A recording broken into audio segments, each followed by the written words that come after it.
Welcome back to another video. I hope you're all keeping safe and well. I'm going to go through all of the Tottenham news, all of the Tottenham rumours from the last 24 hours.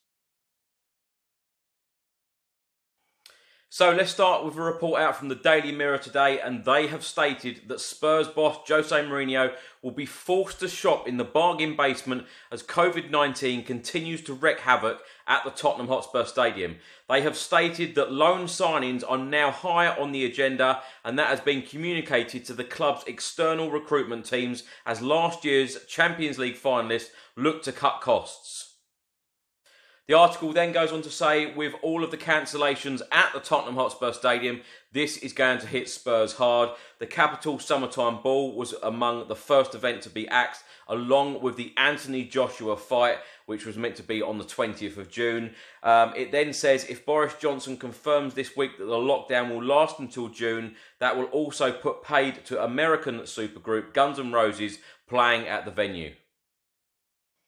Please do let me know your thoughts in the comments section below. If Jose Mourinho can only bring players in on loan or sign players on free transfers, how do you think he will get on? Of course, lots of people say that Jose Mourinho is very used to spending money.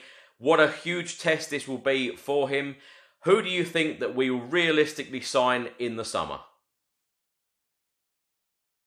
A report out today from the Football Insider, and former England defender Danny Mills has claimed that Tottenham Hotspur Football Club have told midfielder Tanguy Ndombele to go and find another club. He is quoted in saying, "It is quite clear that Ndombele does not fit in at Tottenham. He has not settled in any way, shape or form, and they have done everything possible to try and fit him in." They have told him, go and find yourself another club. It does not look like he has a future at Tottenham. Tottenham need to strengthen defensively without a shadow of a doubt. One, possibly two centre-halves are needed. Toby Alderweireld is not getting any younger, so they will have to do some business. But after they were seen furloughing staff, they may have to do some clever dealings to look right as much as anything. A report out today from the Football Insider. They have been talking to former Tottenham and England goalkeeper Paul Robinson all about Eric Dyer and his lack of game time under manager Mauricio Pochettino. He said he had a lack of game time under Pochettino and that has harmed his season. Also, if anyone was going to get moved about, it was Eric Dyer due to his versatility, but maybe that works to his detriment. Robinson then goes on to say, as he gets older, I see him more as a centre-back. I think Dyer is best deployed in a back three. There was a time under Pochettino where you thought he was going to be leaving because he wasn't even in the squad. I hope he can get back to that and kick on after the new contract. Now let me know your thoughts in the comments section below. From looking at other videos and other comments, it is very, very mixed. Lots of Tottenham fans love Eric Dyer. Lots of Tottenham fans don't like him and want him to be sold in the summer, and would have welcomed Mauricio Pochettino to sell Eric Dyer. Now let me know your thoughts in the comments section below, and also best position for Eric Dyer in the centre of midfield or centre back. As I said at the start of the video, today is the 2nd of May, and on this day in 1998, Tottenham played away at Wimbledon. Spurs won the game 6-2 at Selhurst Park. Les Ferdinand got 1 goal for Spurs, Jurgen Klinsmann got 4 goals for Spurs, and Moussa Saib got the other. On this day in 2004, Tottenham played away at Aston Villa. Aston Villa winning that one 1-0. On this day in 2009, Spurs played at home at White Hart Lane against West Bromwich Albion. Tottenham winning that one 1-0. On this day in 2012, Spurs played away at Bolton Wanderers with the final score ending Spurs 4, Bolton 1. And on this day in 2016, 4 years ago, it was that famous night at Stamford Bridge, famous for all the wrong reasons. 9 yellow cards for Tottenham. The game ended 2-2 after Tottenham were 2-0 up. And sadly that night, the Premier League was gifted to Leicester City. Former manager Tim Sherwood has been talking to the Daily Mail all about his appointment at Tottenham Hotspur Football Club and getting the best out of striker Emmanuel Adebayor, who was then training with the academy team.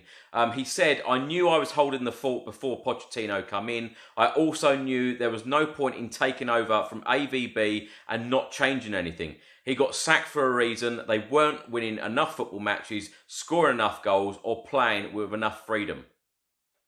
So I looked at the players. Emmanuel Adebayor, for instance, was being isolated, training with the kids.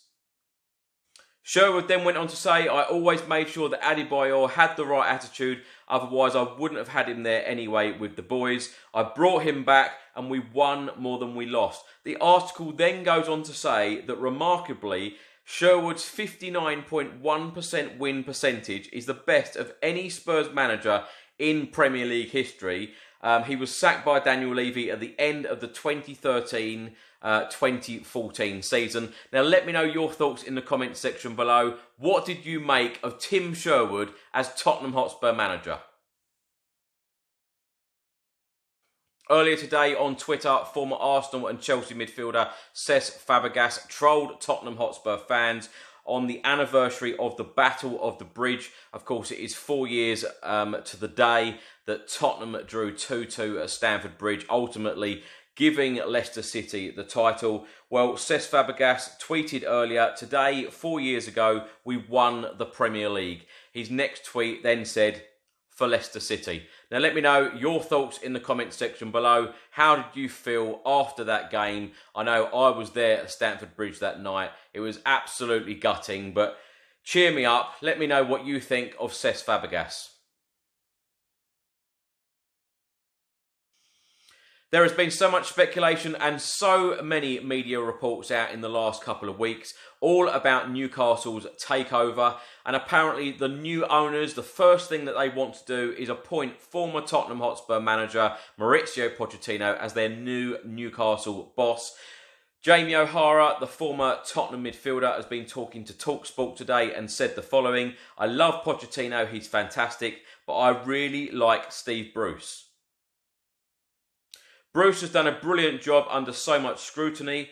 He's done it with a limited budget, limited players and limited resources." Now let me know in the comments section below, Mauricio Pochettino to Newcastle, can you see this happening for the start of the 2020-2021 season? Pochettino at Newcastle, how are you going to feel? Particularly after Mauricio Pochettino's comments from the other night, when he did that exclusive interview with BT Sport, stating that before he dies, he wants to come back to Tottenham Hotspur Football Club and win Tottenham the Premier League. It was announced yesterday if the 2019-2020 season does resume and Tottenham play their remaining 9 Premier League games, then they would be using 10 neutral venues. Now let me know your thoughts in the comments section below where you think those venues will be. Well, there is a report out today from the Daily Mirror and they are stating that Brighton and Hove Albion are not happy. They are not happy whatsoever. Brighton's Chief Executive Officer Paul Barber said he is not in favour of playing the remaining 9 games away from home. He is quoted in saying, "We haven't been asked if we would consider our stadium being used as a neutral venue for any Premier League matches." He then goes on to say, very boldly, "We are not in favour of playing our remaining games at neutral venues." The reason that I've read that story out is because I think it's highly important to think about the games at neutral venues, particularly when we have got some key games left. We've got Tottenham v Manchester United, and then we've got the big one, Tottenham v Arsenal. It was going to be the first time that Arsenal were going to visit the Tottenham Hotspur Stadium. Now, Tottenham v Arsenal at a neutral stadium, a neutral ground, without any fans. Can you just imagine that? A North London derby with no fans. How do you think that you are going to feel if that was going to be the case, sitting at home watching the North London derby with no fans there whatsoever? Will there be that same passion in the game without the fans? Let me know your thoughts in the comments section below. Thanks for watching today's video. If you don't subscribe to the channel, please do hit that subscribe button. We are now at 32,250 subscribers, so thank you to every single one of you who has been watching this channel on a regular basis. Please do put all of your thoughts and comments in the comment section below on everything that I have spoken about today. Stay safe and well. I'll see you tomorrow. Come on, you Spurs. So I hope you've enjoyed today's video. If you like the shirt I've been wearing in today's video, you can order one of these shirts and many, many more from toffs.com. You can also get in touch with them by email. It is enquiries@toffs.com. All of the links are in the description box below this video. They have an absolutely superb range of retro Tottenham shirts, so don't miss out.